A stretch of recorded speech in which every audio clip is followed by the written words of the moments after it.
Welcome back. It's been one difficult week in one sense, and yet there's a bit of joy in the air as we speak, even today, with, of course, what's going on now in the Middle East. And we're hoping and praying that things will go according to God's plan this time round. There's been so many ups and downs in this story over the last few years now, but it just remains to be seen exactly what happens next.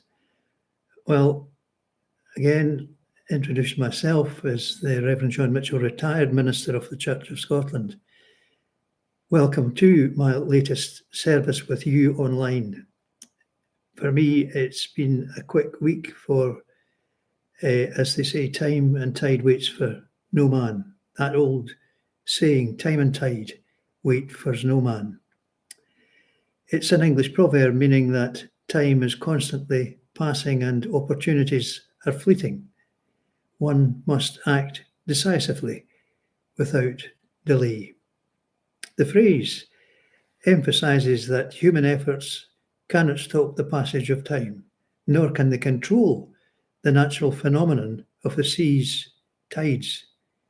The saying there mentioned is rooted in a Middle English proverb from around the year 1225 and was popularized by the poet Geoffrey Chaucer.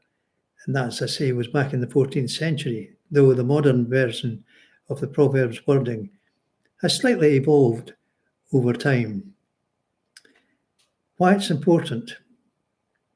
Well, that's because it promotes action. The proverb encourages people to seize opportunities and complete tasks promptly, as they will not return once they're missed. In other words, for Christians, it means to be in touch with God, no matter what you are facing, good, bad, or indifferent.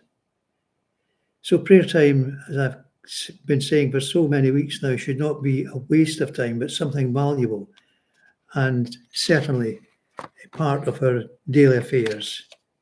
It is therefore hoped that the current initiatives in the Middle East just might now give way to peace in a genuine sense and also calm. The proverb then serves as a reminder that time is finite and will not pause for human concerns or actions. And it's so easy to forget that point. So then to our first hymn, and just before we do, just a reminder, of course, the regulars like to see, I know, the flowers behind me, and they've been missing on the shelf for the last few weeks. Of course, that's all to do with timing on my better half, getting out to purchase some flowers and put them on show. So if my service doesn't cheer you up, maybe the flowers will. But there they are. I haven't quite looked to see what they are, whether they're roses or what, but there's red and white in them anyway. So let's move on to that first hymn, When the Roll is Called Up Yonder.